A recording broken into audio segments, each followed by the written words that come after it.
What's up? Welcome back. I'm John Stark from MacTheMovieGuy.com, your favorite blind film critic, and today I'm going to talk about The Comeback Trail, a film that IMDb says was released in 2020. It was not. It was supposed to be. It was released in 2025. We'll talk about that because I have a lot of thoughts on why this film was where it is, why you haven't heard about it, why it wasn't a huge theatrical release. So click like and subscribe. Please click like and subscribe. I'm trying to grow my channel, and there aren't a lot of blind film critics, and I want to be able to talk about things like The Comeback Trail, which does not have audio description, despite the fact that it's been gestating for 5 years. For 5 years. You had 5 years to put an audio description track on this movie. Um, so and don't tell me you didn't have the money, because you have Academy Award winner Robert De Niro, Academy Award winner Morgan Freeman, Academy Award winner Tommy Lee Jones, and Zach Braff starring in this movie. And also in smaller roles, you have of the more notable names, you'll have Eddie Griffin, if you remember him from back in the day. I haven't seen him do anything in ages. But Shirley Ralph is also in this. And it's funny because she doesn't really have much to do, because they made this before she was. This movie is so old. They shot this before she was on Abbott Elementary. So this is taking like old Shirley Ralph, who is still like a goat, like still a legend. You know what I'm saying? Like when you look at her things, although known a lot for theatrical talent and for saying coulda, woulda, shoulda on Sister Act 2 back in that. But yeah, Abbott Elementary really sort of gave her that second uh, push right at the, twilight years. So yeah, she's here, but like barely.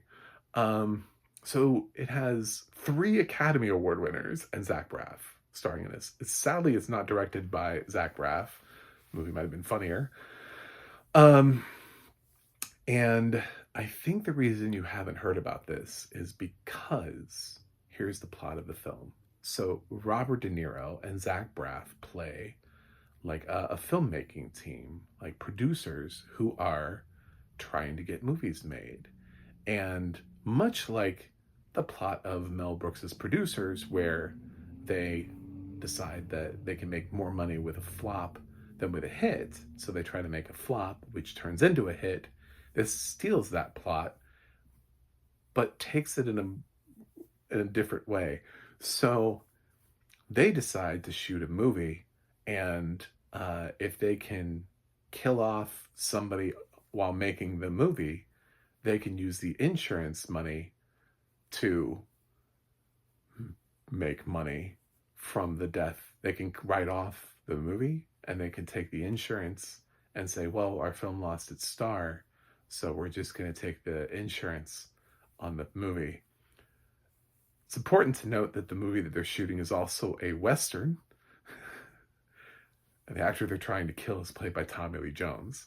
So, in case shooting a Western and trying to kill somebody off doesn't sound remotely familiar, I'll mention to you that this dropped on Paramount Plus on May 1st. And on May 2nd, available on video on demand, is a movie called Rust. So I think there's a reason why The Comeback Trail hasn't come out in 5 years. And I think it's because maybe the timing was never right. Although I would argue that even though it made its video on demand debut a little bit earlier, I don't know that Paramount Plus putting out The Comeback Trail the day before Rust is released was also the smartest decision in their, I'm going to steal this from somebody, infinite wisdom. They decided to put out The Comeback Trail the day before Rust. So, but it's a comedy because it's played like The Producers. So, of course, Tommy Lee Jones, who's this like ancient old Western star, he kind of refuses to die, and everything else sort of comically happens around him. And along the way, they sort of become convinced that maybe the film that they're making will actually be good. That Zach Braff really is, anyway. He thinks the movie's going to be great. DeNiro just wants the money because he's in deep with the mob element, played by Morgan Freeman. I don't know if he's the mob or not, but he's a mobbish person in this movie. And he's convinced Morgan to give him one last chance by giving him the scheme. And so he needs it to work out. He needs Tommy Lee Jones to die while making this movie. And he plays somebody like Buck Montana is like his name. Tommy Lee Jones's character. It's almost memorable enough that I almost remembered it. It's really close to that. So if it's not that, and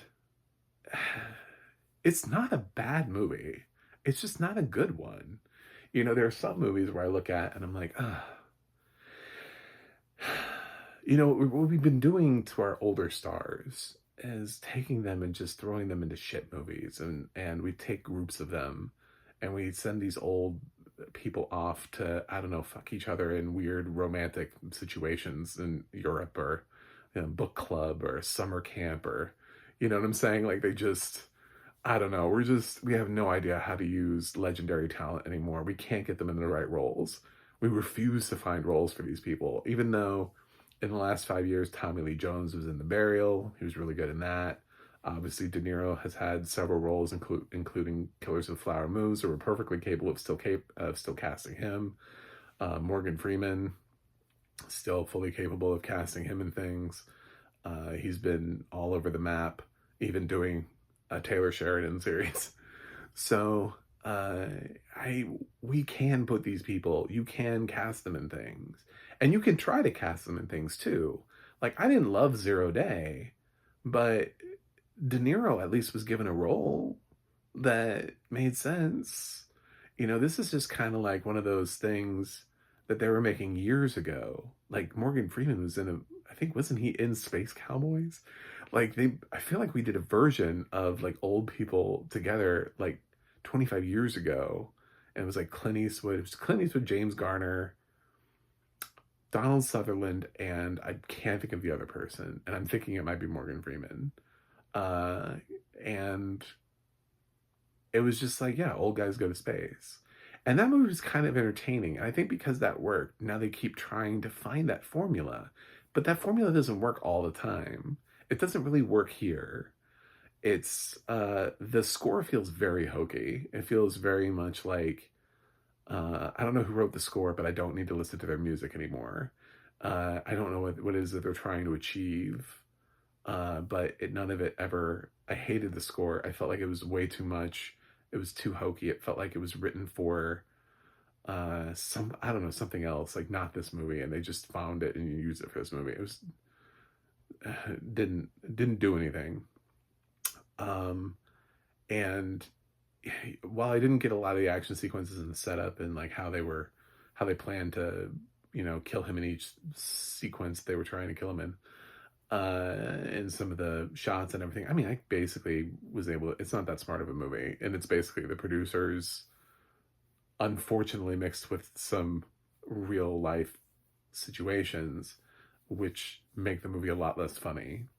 So, yeah, I think, I don't know. Obviously, I'm not going to recommend the movie because it doesn't have audio description. But in the grand scheme of things, I think I would go rotten with it, but I'm not mad at it. I keep saying that for some movies where I'm like, it's like a C- or a C, you know, it's like, it's not aggressively terrible. Like last year we had, The Fabulous Four and Summer Camp. I felt better about Fabulous Four than I did Summer Camp. Summer Camp was just really felt terrible to me.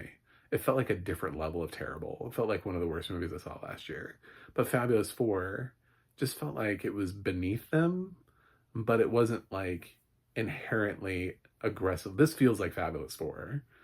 So this feels more like that, where it's just like the actors seem to be doing their best to try to make the film work. It's just the film can't work. The film's never going to work.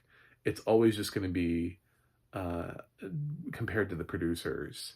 And unfortunately, while they could not have possibly, when they shot this, thought what might happen on the set of Rust, becomes sort of like an impossible movie to watch and enjoy and think about in the same way when you think about what happened to Helen Hutchinson on the set of Rust. So it just becomes less funny when you talk about killing somebody on set of a movie and then cashing in on that and making bank, which is not what happened, but it still is like, you know, it doesn't really sit well in this day and age to be able to do that. So, yeah, I'm gonna give the Comeback Trail a C minus. It's the same grade I gave Fabulous 4. I just think it's beneath these actors. It's not aggressively awful. It should have audio description. I'm not gonna say. I would say part of the reason why I'm able to grade it and understand it, and I don't think my grade would change if it did have audio description, because there's too much that I don't like about it.